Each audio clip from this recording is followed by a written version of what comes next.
वासुदेवाय। वाह।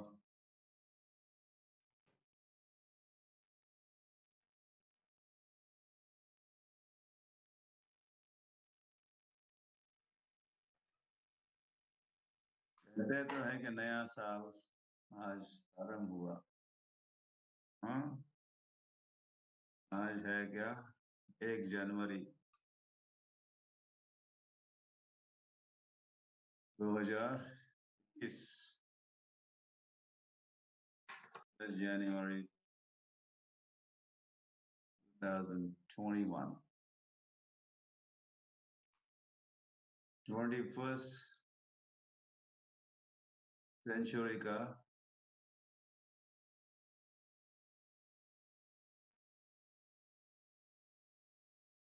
21st year.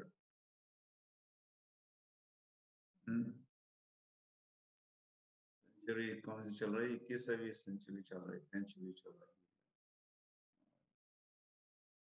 साल भी आ गया। 21वां 2021। ठीक। तो जैसे मैंने कहा, नया साल तो कहते हैं नया है, लेकिन कुछ आपको कुछ नया लग रहा है? I don't see anything. Same thing.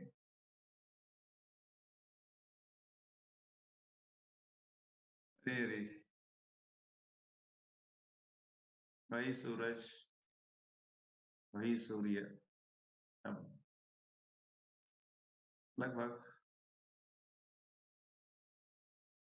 कुछ आभास तो हो रहा है। आभास, नामाभास होता है। नामाभास, नाम के पूरे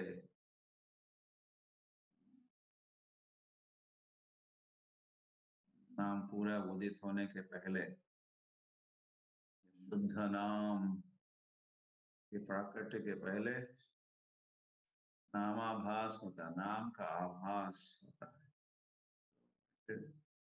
फिर सूर्याभास, सूर्य के उदय के पहले उषा का, उषा का में डॉन आप कहते हैं। सूर्याभास, सूर्य, सूर्य का अस्तित्व का थोड़ा पता लगने लगता है।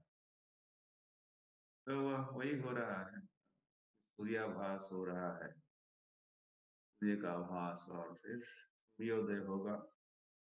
सेम सूर्य, वही सूर्य है। हरी हरी।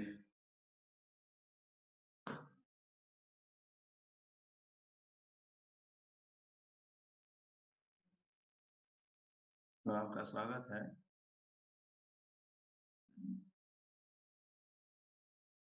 आज भी स्वागत है। 1 जनवरी को भी आपका स्वागत है।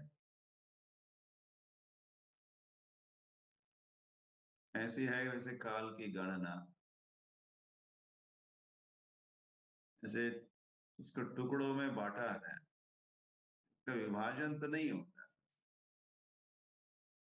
24 घंटे या फिर ये रात, ये दिन, काल वही होता है। फिर से एक सप्ताह, अवधि, काल कहते हैं, काल वही होता है। 12 मास होते हैं, 12 months, वही काल है। ऐसे भगवत गीता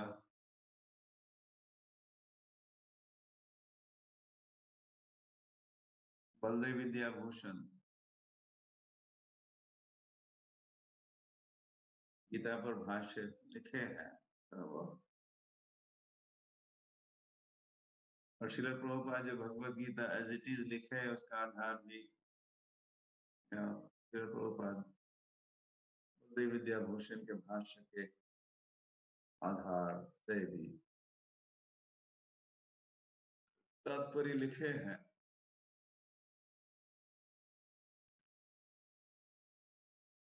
तो ऐसे श्रील प्रभुपाद भगवत गीता की जो भूमिका है, introduction,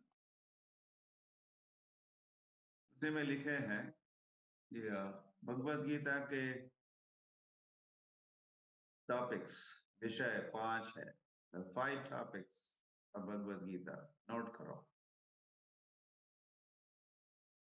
Nanda Sakhi is ready with a notebook. Okay, तो टॉपिक क्या है? 5 टॉपिक है। एक है ईश्वर, कहते एक है ईश्वर। दूसरी है प्रकृति। तीसरा है जीव। चौथा है काल। और पांचवे है कर्म, या पांचवा है कर्म। गीता के ये 5 टॉपिक्स है। 5 सब्जेक्ट मैटर्स भगवत गीता। ईश्वर, आई एम रिपीटिंग, ताकि आप याद रखोगे।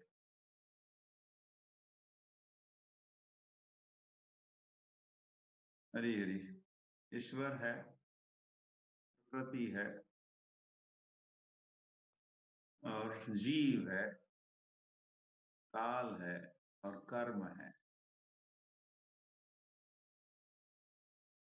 जो फिर आगे समझाया है, यह सरल ही है वैसे। इसमें से 4 जो विषय है, या फिर व्यक्ति भी है, या टॉपिक्स भी है, ये शाश्वत है।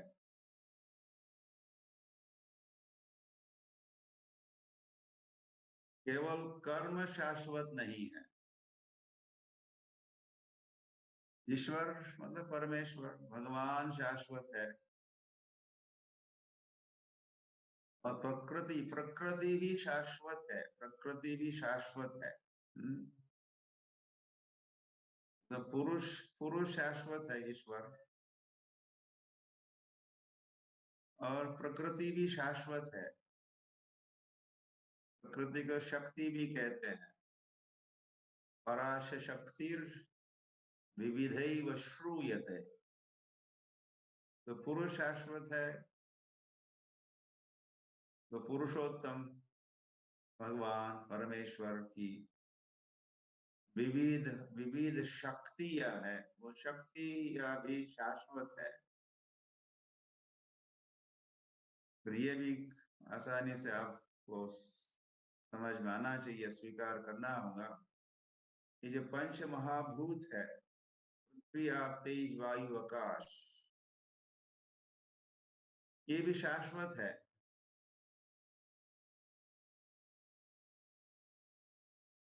और भी शक्तियां हैं, वो भी शाश्वत है।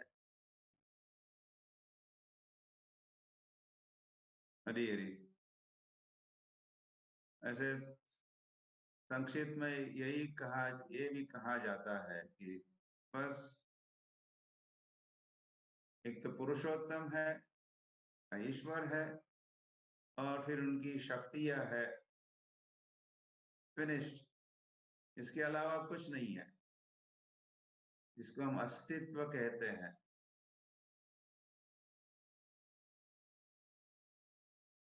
वस्तु, वस्तु, वास्तविकता कहते हैं। और भगवान है, भगवान की शक्तियां है, और कुछ नहीं है अस्तित्व में।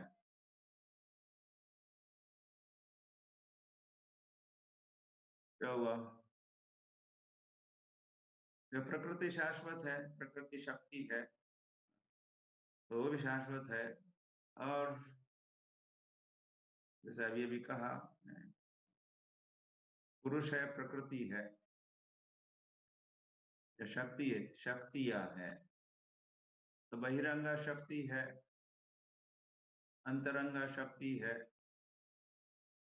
आध्यात्मिक, आध्यात्मिक जगत में अंतरंगा शक्ति है, बहिरंगा जगत में बहिरंगा शक्ति है। ये आध्यात्मिक जगत में राधा रानी है, और इस प्रकृत जगत में दुर्गा देवी है। आए वयश भुवनानि विभरति दुर्गा। हम्म, राधा रानी की छाया है या भगवान की छाया छाए। तो ये सब प्रकृति है। आध्यात्मिक जगत एक प्रकृति है और ये भौतिक जगत प्रकृति है। और फिर जीव भी प्रकृति है, जीवात्मा प्रकृति है और सब शाश्वत है ये सब। हाँ, भगवान शाश्वत है, पुरुष शाश्वत है, प्रकृति शाश्वत है, जीव जीव भी प्रकृति है, तटस्थ शक्ति है। प्रकृति मतलब शक्ति। तो जीव भी शाश्वत है। ममई वंशो जीवलोके जीवभूत सनातन, भगवान ने। जीव भी शाश्वत है। और तो अब तक तीन हो गए। पुरुष शाश्वत है या ईश्वर शाश्वत है, प्रकृति शाश्वत है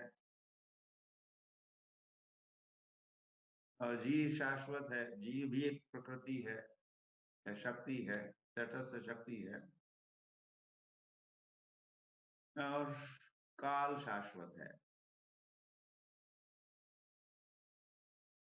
और कर्म शाश्वत नहीं है। हरी हरी।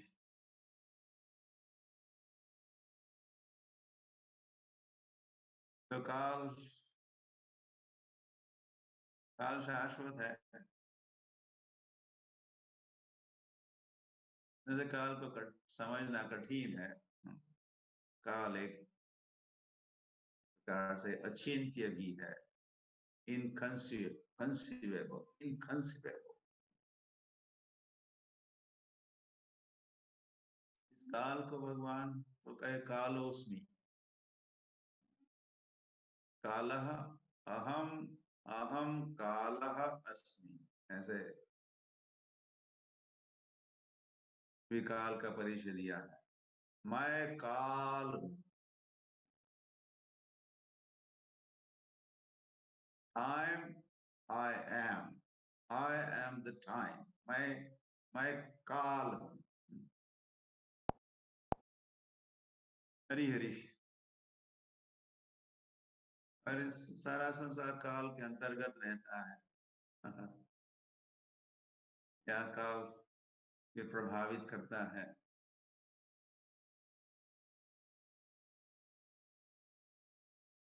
मृत्यु सर्वहरश्च हम, भगवान कहते हैं। तो मृत्यु को भी काल कहा जाता है। वो काल बन के आया, वो काल।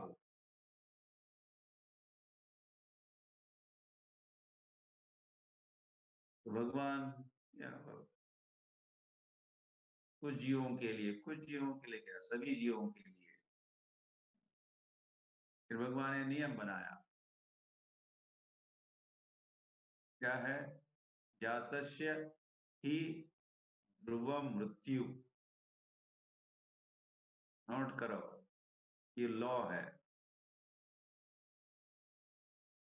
जातस्य मतलब जिसने जन्म लिया है उसकी मृत्यु निश्चित है।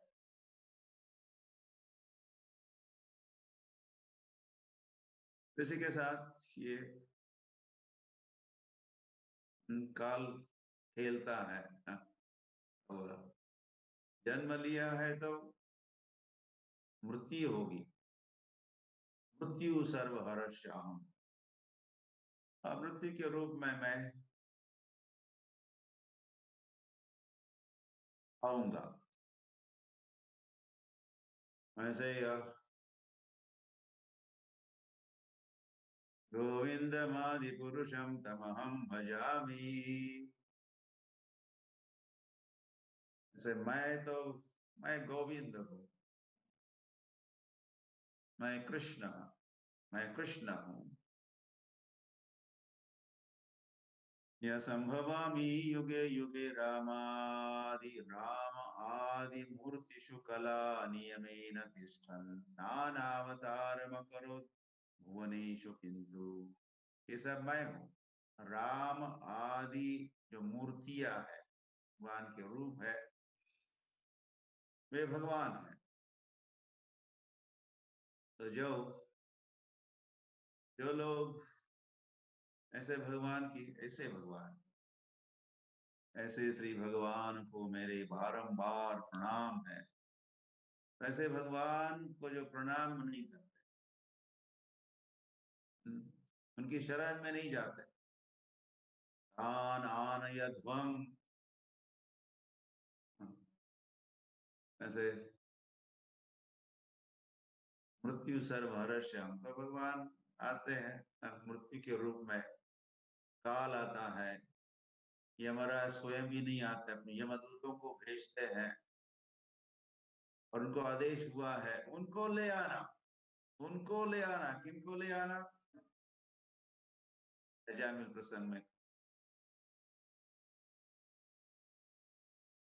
ये आदेश की बात, या यमराज ने आदेश दिया यमदूतों को, तान आनयध्वम, तान उनको ले आना। किनको? जो असत है, असत, कुछ लोग सत होते हैं, संत होते हैं, साधु होते हैं, और दूसरे असत होते हैं, असत मायावी होते हैं। तो जो असत है उनको ले आना।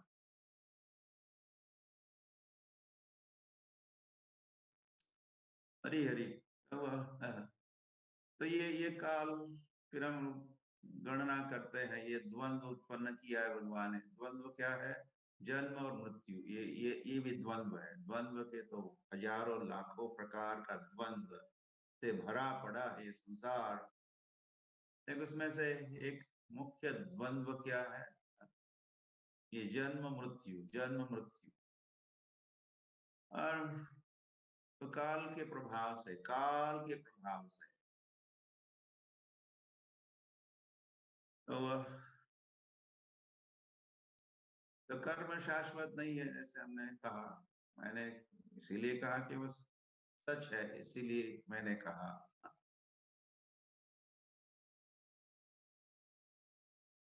तो हम कुछ कार्य करते हैं,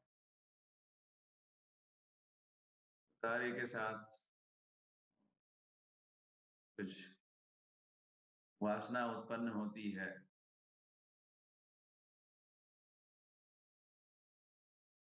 और उस वासना के बीज हम बोते हैं वैसे हर कार्य के साथ। और फिर पाप बीज, इसको कहा पाप बीज, पाप का बीज हम बोते हैं। अगर पाप का कृत्य किया है, पाप, हम पापी है, तो पाप का बीज, और पुण्य कृत्य किया तो पुण्य का बीज बोया हमने। तो जिसको हमने कहा कि कर्म शाश्वत नहीं है, और कर्मों के भी कई प्रकार है।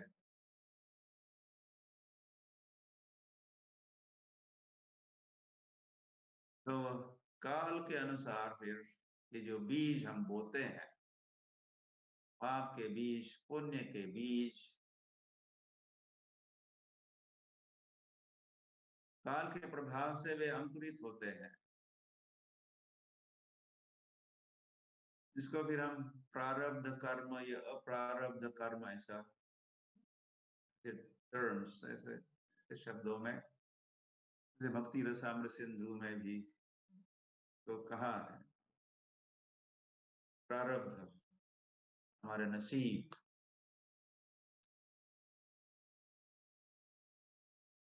सद असद जन्म योनिषु कर्मणा कर्मणा दैव नेत्रेण,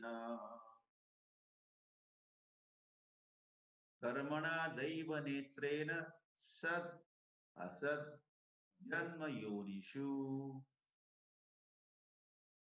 हमारे कर्म के अनुसार, कर्मणा दैव नेत्रेण,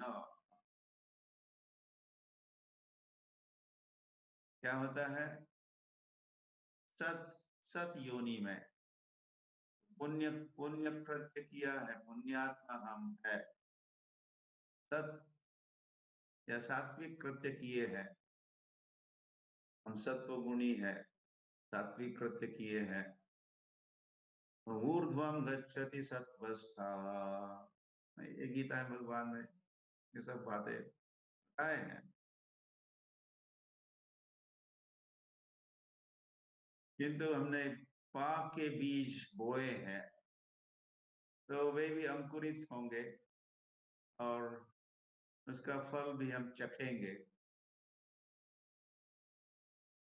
अधो गच्छन्ति तामसः, अधः गच्छन्ति, हम नीचे जाएंगे। जघन्य गुणवृत्तिस्थ, जघन्य मतलब ने नीच कार्य कृत्य किया, कर्म किया, पाप का कृत्य किया। अधः गच्छन्ति। हरि हरि। तो इस प्रकार या काल के प्रभाव से तो कुछ बीज हमने इस जीवन में बोते ही रहते हैं। हर कृत्य कार्य कर्म अपना प्रभाव, अपनी वासना पीछे छोड़ता है।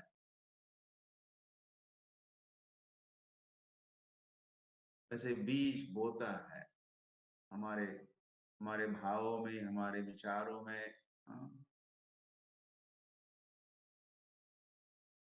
या फिर हमारे चेतना में, हृदय प्रांगण में ढेर, पापाचार राशि, पाप के ढेर या पुण्य के भी ढेर के ढेर ही हो सकते हैं। और उसी के अनुसार हमारा सारा भविष्य बनता है। और हो सकता है कि इस जीवन में बोए हुए जो बीज है वे अंकुरित अगले जन्म में हो सकते हैं। हरी हरी। तो ये काल के प्रभाव से होता है।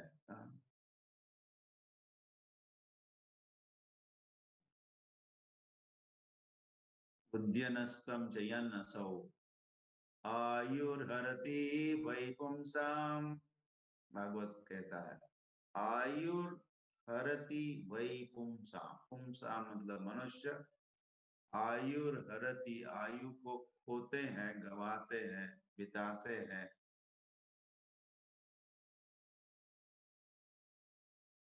उद्यनस्तम जयन्नसौ, हर सूर्य के उदय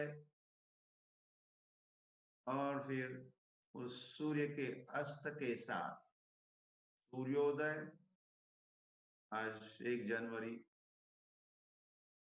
और सूर्योदय हो रहा है और फिर अस्त होगा, इसी के साथ आयुर्हरति, ये जो काल है हमारे आयु को हर लेता है, आयु को हर लेता है।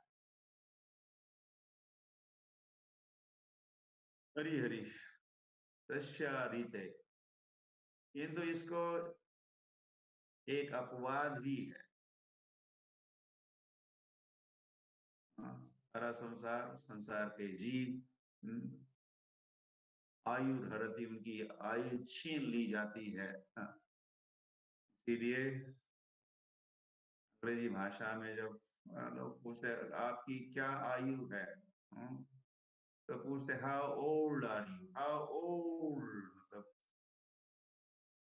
कितने साल के पुराने हो, कितनी आयु अपने गवाई, खोई, लॉस्ट योर लाइफ।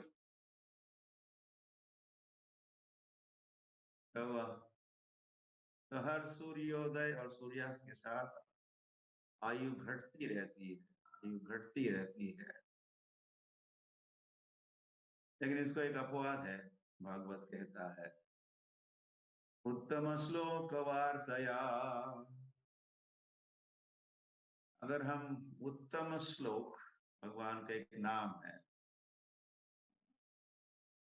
क्यों ये ऐसा नाम पड़ा, उत्तम श्लोक क्यों कहते, उत्तम श्लोकों से उनकी स्तुति होती है। यम ब्रह्मा वरुणेन्द्र रुद्र मरुत स्तुन्वन्ति दिव्यै स्तवै। देवता भी गान करते हैं दिव्य स्तवों से, हुआ उत्तम श्लोकों से। तो भगवान का एक नाम उत्तम श्लोक वार्तया। तो जो उत्तम श्लोक की वार्ता में जो तल्लीन तल्लीन है, उसका ये काल कुछ बिगाड़ता नहीं, उस पर कोई प्रभाव नहीं डालता ये काल। और ऐसा व्यक्ति वैसे जो उत्तम श्लोक वार्तया या बोधयन्तः परस्परम कथयन्तश्च मां नित्यं तुष्यन्ति च रमन्ति च, बस एक दूसरों को बोध कर रहे हैं। श्री कृष्ण भगवान उवाच, भगवद गीता में कहे बोधयन्तः परस्परम, जैसे हम अभी कर रहे हैं वही कार्य कर रहे हैं। बोधयन्तः परस्परम, एक दूसरों को बोध कर रहे हैं, या कथा कृष्ण की कथा सुना रहे हैं। तुष्यन्ति च रमन्ति च, उसमें संतुष्ट है, इस हरि कथा में, हरि नाम में, भगवत भक्ति में। तुष्यन्ति च रमन्ति, जिसी में रमान है, या तल्लीन, तल्लीन, तत्लीन तल्लीन। तत् मतलब ओम तत् सत, तत् मतलब भगवान, तत्त्वमसि हुआ। तो जो भगवान में लीन है,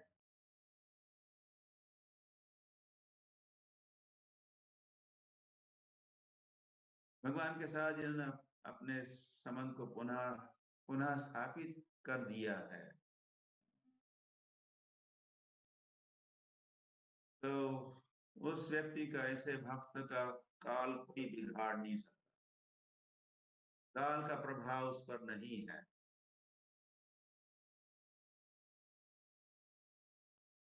क्यों? हरी हरी। तो हमने जो किए थे कर्म,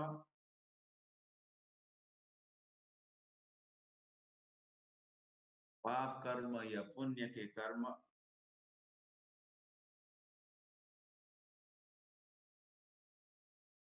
वो हमको भोगने नहीं पड़ेंगे।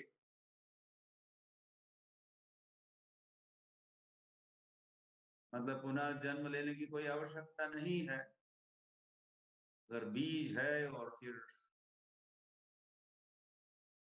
वे अंकुरित होंगे और फिर कुछ वृक्ष बनेगा, कुछ पुष्प खिलेंगे और फल चखेंगे।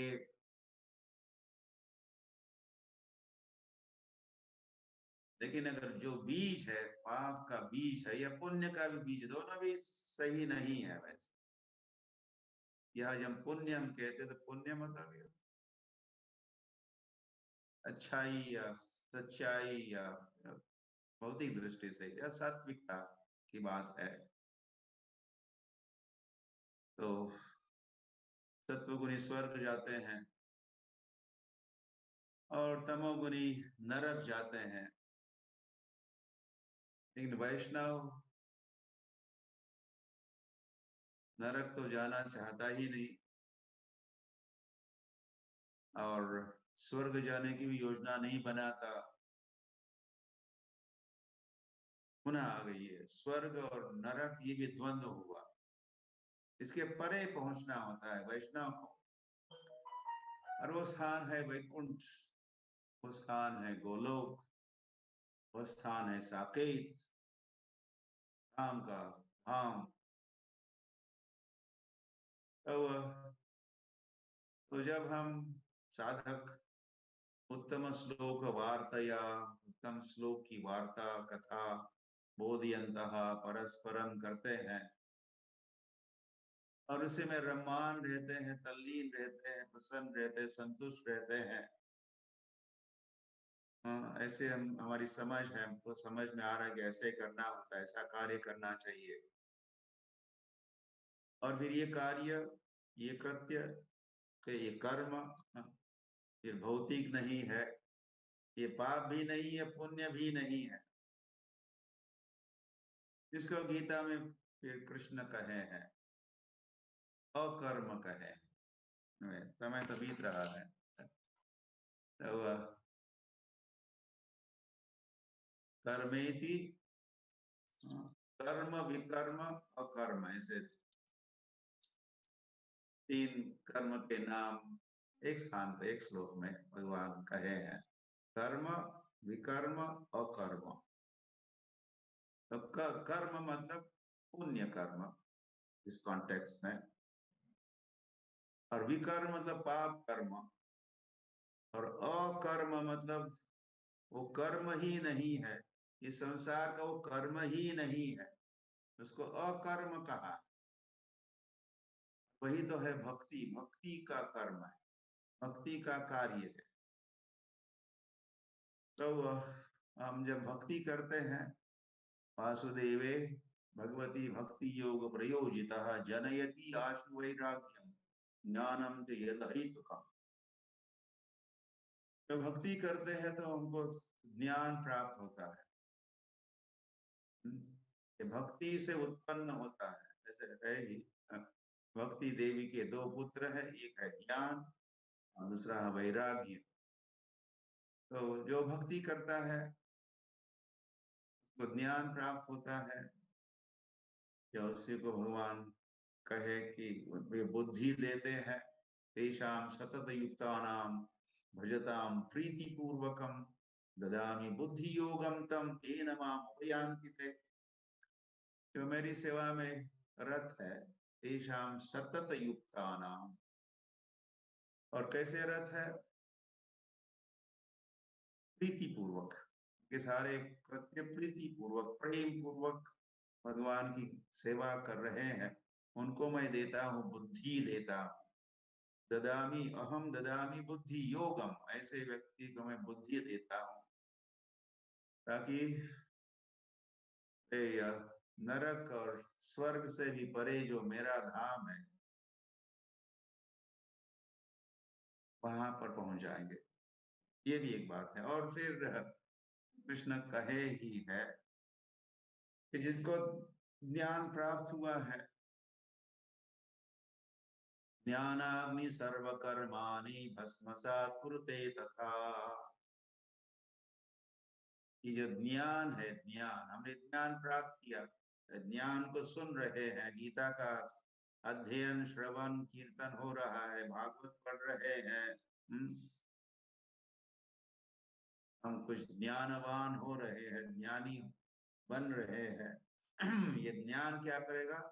ज्ञानाग्नि, ये जो ज्ञान की जो अग्नि है, ज्ञान अग्नि, ज्ञान की क्या, ज्ञान की जो ज्योति है, तो ज्योति का जो अग्नि है, ज्योति अग्नि है, तो ज्ञानाग्नि सर्व कर्माणि भस्मसात्।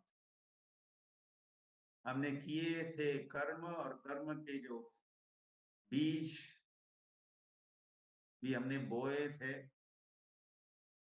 तो वह वे अंकुरित और फलित फुलित होने के पहले ही भस्मसात्, वो पाप के बीज के ढेर पड़े हैं हमारे चेतना में। तो जो पाप का बीज या पाप का कृत्य हमें नरक भेजने वाला था, हम अब ज्ञानवान हो गए, हम तो हमने प्राप्त की ज्ञान की अग्नि, उस बीज को वहीं पर जला देगा। उस पाप का फल नहीं भोगना पड़ेगा। नरक की यात्रा या कृष्ण गीता में ही कहे हैं, काम, काम के कृत्य, काम, क्रोध और लोभ, ये तीन द्वार है। नरक के द्वार तीन है, कृष्ण का है, काम, क्रोध, लोभ, ये तीन मुख्य मेन गेट्स है डाउन टू द हेल। तो और फिर ऊर्ध्वम गच्छति सत्वस्था भी है। तो पुण्य का फल भी हमको नहीं चाहिए होता है, और पाप का फल तो चाहिए ही नहीं होता है। तो अकर्म करने से, भक्ति करने से, ज्ञान प्राप्त करने से, ज्ञानाग्नि भस्मसात कुरुते, तथा उसकी राख रांगोली, राख होगी, भस्म होगा वो बीज। और फिर उस होने वाले प्रभाव से, उस कर्म के होने वाले प्रभाव से, परिणाम से हम बच जाते हैं, और फिर हमको न तो नरक जाना पड़ता है, न तो स्वर्ग जाने की आवश्यकता है। No interest. ऐसा व्यक्ति मामेति, मुझे प्राप्त करता है, भगवान के। तो काल का प्रभाव सभी पर है, लेकिन कुछ कुछ लोगों के लिए जो कर्म और विकर्म करते हैं, जो पाप और पुण्य करते हैं, ऐसे कृत्य करते हैं, उनके लिए मृत्यु निश्चित है। या मृत्यु सर्वहरश्याहम, मृत्यु के रूप में भगवान आएंगे और सब कुछ छीन लेंगे, लात मार के बाहर कर देंगे। और लेकिन जो कृष्ण भक्त है, कृष्ण भक्त निष्काम, अतएव शांत, भुक्ति मुक्ति सिद्धि कामी सकल अशांत, कृष्ण भक्त निष्काम अतएव शांत। किंतु जो कृष्ण भक्त है, उनके लिए स्वयं भगवान आ जाए, औरों के लिए मृत्यु को भेजेंगे। ओके, उसको ले आओ, उसको ले गया, या यमदूत भेजे जाएंगे कि मृत्यु होगी। लेकिन जो कृष्ण भक्त है, फिर साधना करते करते जब उनके अंते नारायण स्मृति, नारायण की स्मृति उनको हो रही है, इतना तो करुणा स्वामी जब प्राण तन से निकले, गोविंद नाम लेके तब प्राण तन से निकले। ऐसा जिनका प्रयास, और उस प्रयास में जब सफल होंगे, तो ये मृत्यु नहीं आएगी। ऐसे शरीर की तो मृत्यु होगी, तथाकथित मृत्यु होगी, लेकिन या उस महात्मा की जो आत्मा है, साधक साधना से सिद्ध हुए, उसकी आत्मा वो भगवान अपने धाम ले जाएंगे। किसी को नरक भेजेंगे, किसी को स्वर्ग भेजेंगे, उसके कर्म के अनुसार। किंतु जिसके कर्म कैसे रहेंगे, ये कर्म ही है। नवविधा भक्ति श्रवणम कीर्तनम विष्णु स्मरणम पाद सेवनम अर्चनम वंदनम दर्शम सत्यम आत्मनिवेदनम, ये नवविधा भक्ति, ये कर्म है, कृत्य है, लेकिन ये भक्ति कृत्य कार्य है। ऐसा कार्य जो करेंगे तो वे नरक और स्वर्ग के परे जो भगवत धाम है वहां पहुंचेंगे, वहां पहुंचाए जाएंगे। हरि हरि। तो इस प्रकार ये काल और कर्म को भी हमें समझना चाहिए। तो विषय 5 है गीता के, ईश्वर है, प्रकृति है, जीव है, काल है और कर्म है। तो ये गीता में समझाया है और इसी को भागवत में आगे उदाहरण के साथ हिस्टोरिकल फैक्ट्स को समझाया है। ओके, सो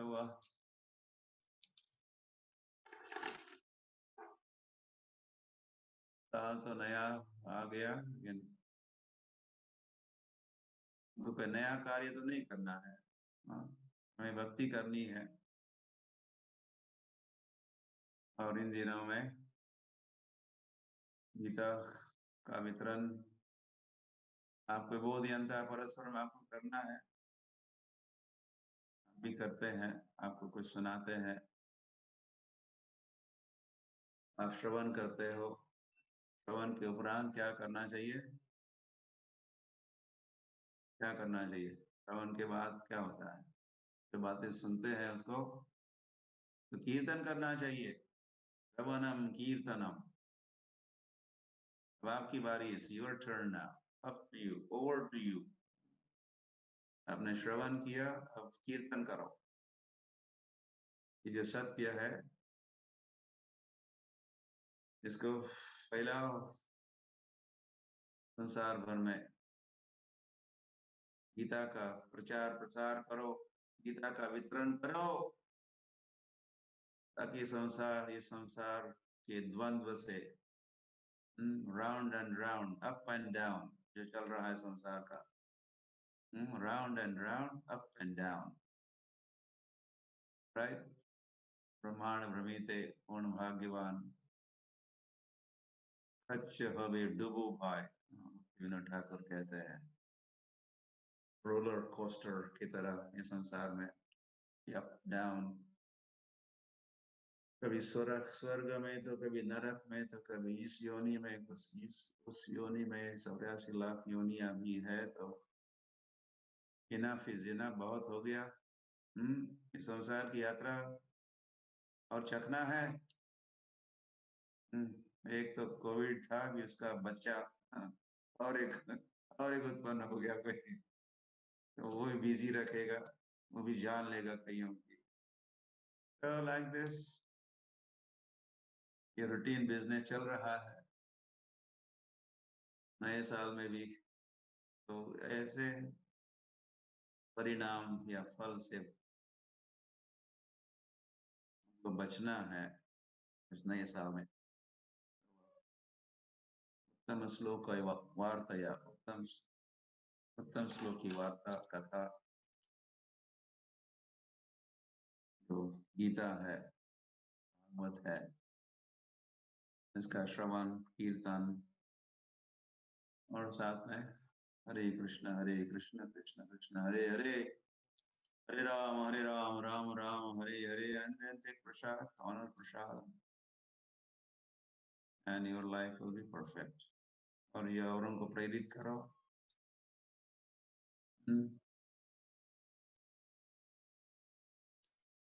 सोशल मीडिया को ऐसा मीडिया बनाओ, spiritual media, social media spiritual media बना दो।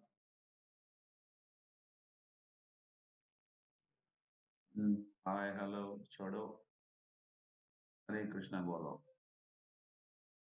फोन पर भी, इंटरनेट में भी। Okay, what else? और क्या है?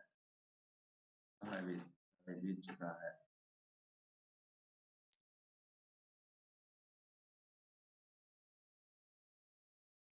Padmani there? Yeah. Ji Guru Maharaj, please accept my humble obeisances. All glories to Prabhupada. Thanks. तो क्या ऐसे कंक्लूड कर रहे हो?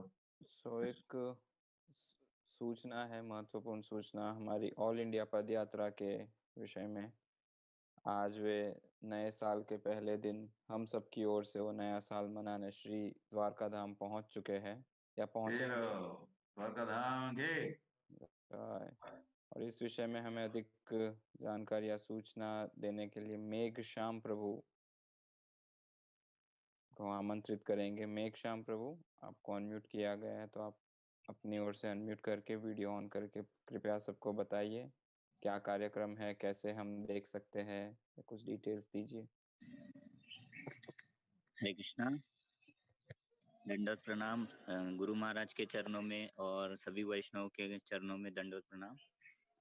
ऑल इंडिया पद यात्रा के लिए आज बहुत ही स्पेशल दिन है और आज वे पूरा ऑल इंडिया का 6 राउंड कंप्लीट करके द्वारका धाम में पहुंचने वाले हैं और ग्रैंड सेलिब्रेशन होगा। बहुत बढ़िया स्वागत होने वाला है। तो आप सबको लाइव देख सकते हैं 9:30 बजे फेसबुक पेज पे। उसका लिंक मैं आपको चैट बॉक्स में शेयर कर दूंगा। और ये पदयात्रा 1984 से राधाष्टमी को शुरू हुई थी और तभी से अभी तक चल रही है। 36 साल हो रहे हैं। तो all glories to Padayatra devotees, all glories to Srila Prabhupada, all glories to Lokanath Swami Maharaj. Thank you. Hare Krishna.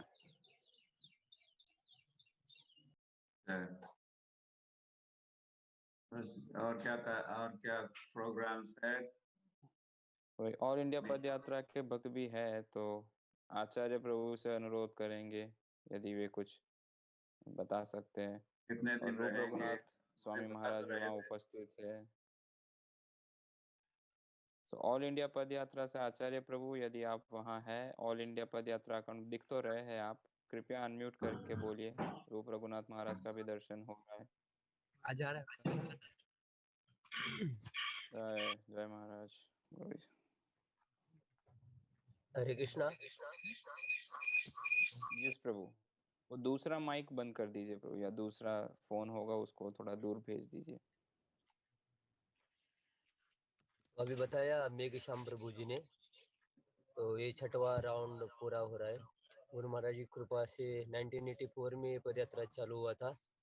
तो पूरा 1 2 3 4 अभी ये 6वां राउंड पूरा होने जा रहा है।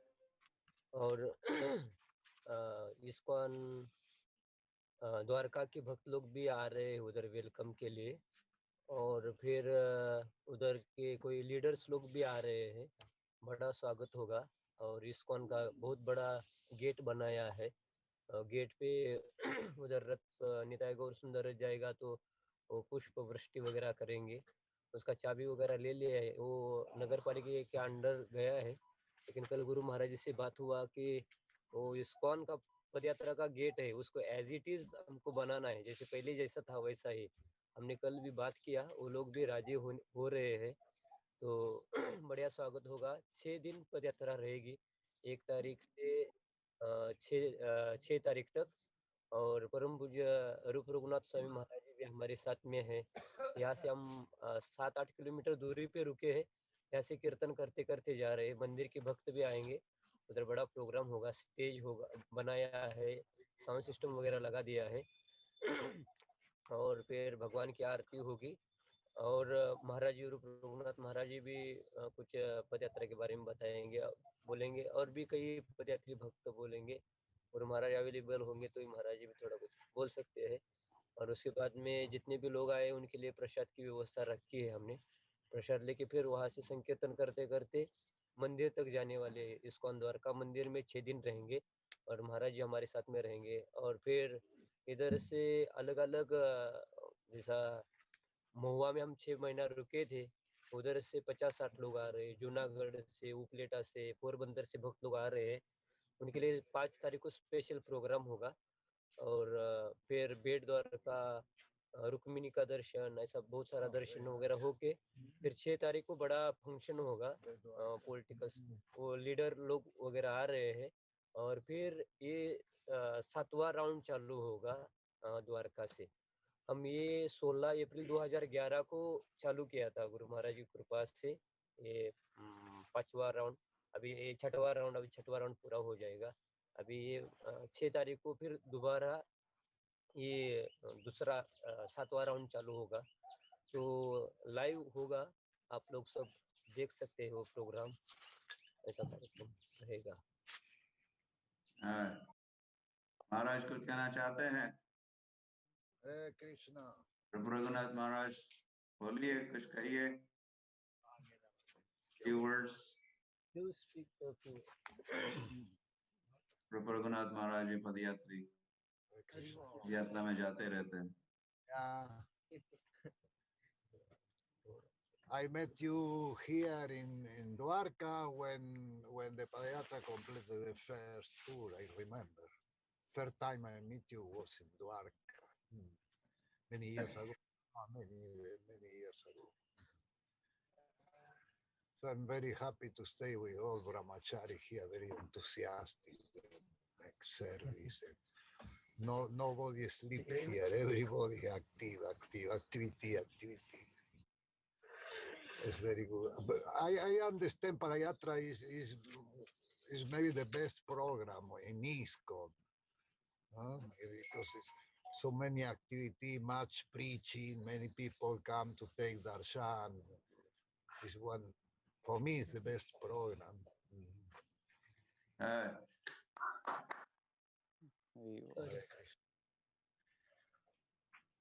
Anything more? Something else? और कोई कहना चाहता है, कुछ बोलना चाहता है? शंभुनाथ प्रभु है, शंभुनाथ प्रभु थोड़ा बोलो। ग्रंथ वितरण कैसे हो रहा है, बता दो। कॉन्फ्रेंस के कई भक्तों ने गीता का स्पॉन्सर भी किया है, पदयात्रा के लिए गीता स्पॉन्सर। सो डिस्ट्रीब्यूशन कैसा हो रहा है, बता दो थोड़ा। हरे कृष्णा गुरु महाराज, हमारा दंडवत प्रणाम स्वीकार कीजिए। तो आपकी कृपा से ये पदयात्रा शुरू है, पूरे संसार के जीव इससे लाभ ले रहे हैं। ग्रंथ वितरण के रूप में, श्री श्री निताय गौर सुंदर के दर्शन के रूप में, उनके चरणामृत के रूप में, और खास करके आपकी कृपा के रूप में सारा संसार लाभान्वित हो रहा है। और 1984 से लेकर आज तक लगभग 36 सालों से ये पदयात्रा चल रही है। मैं तो ये पदयात्रा आपका हृदय है, जब तक पदयात्रा चलती है आपका हृदय चलता रहेगा। आत्मानिक मतलब जब तक आपकी कृपा है तब तक ये पदयात्रा चलती रहेगी। तो ये 6वां राउंड पूरा होने जा रहा है। 7-8 किलोमीटर के बाद पदयात्रा गेट पे पहुंच रही है। तो यहाँ से कीर्तन करते करते हुए जाने वाले हैं। तो पदयात्रा में हर रोज ग्रंथ वितरण होता है। लगभग एवरेज 25-30 भगवत गीता का हर रोज, जंगल हो, हाईवे हो, गांव हो, शहर हो, चाहे जो भी हो, वहाँ पे 25-30 भगवत गीता का वितरण होता ही होता है। और बाकी छोटे बड़े सभी ग्रंथ मिलकर लगभग 60-70 ऐसे प्रभुपाद जी के ग्रंथों का वितरण होता है। और हर रोज लगभग 50-60 लोगों को श्री श्री निताय गौर सुंदर का प्रसाद वितरण होता है। और जो भी रास्ते में लोग आते हैं, जो गाड़ी में चलते हैं, होटल में रहते हैं, या फिर रास्ते पर खेती में काम करते हैं, तो उनको हम बुला कर श्री श्री निताय गौर सुंदर का दर्शन करके उनको चरणामृत देते हैं। तो ऐसे हर रोज लगभग 200, 250, 300 लोग श्री श्री निताय गौर सुंदर का दर्शन। ज्यादा होंगे, 200, 250, क्या कह रहे हो? और लगभग 600-700 लोग तो निताय गौर सुंदर का दर्शन करते ही है, चरणामृत लेते हैं। और कुछ लोग 10-10 रुपया दान देते हैं, तो हम उनको श्रील प्रभुपाद जी का जो बैक टू गॉडहेड मैगजीन है उसको दान में देते हैं। जो पुराने मैगजीन है उनको हम ऐसे भेंट कर देते हैं, तो इससे लोग बहुत प्रसन्न हो जाते हैं और वो बहुत सुख का अनुभव महसूस करते हैं। तो इस प्रकार से आपके कृपा से पदयात्रा चल रही है। हमारा परम सौभाग्य है कि हमें आपके सेवा करने का ये अवसर प्रदान हुआ। हरे कृष्णा। यात्रा की जाए, श्री स्मिता गौर सुंदर की जाए, श्रील प्रभुपाद की जाए, Srila Prabhupada transcendental book distribution, Bhagavad Gita distribution की जाए, और सभी पदयात्रियों की जय हो। जय जय।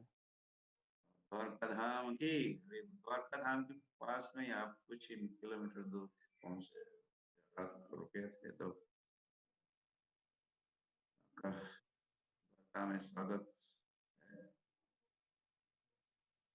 और वहाँ पे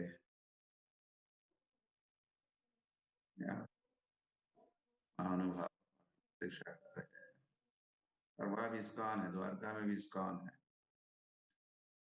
और उसे द्वारका मंदिर के जो महंत है, पुजारी है, कोई भी तो इस्कॉन से काफी वो प्रेम करते हैं।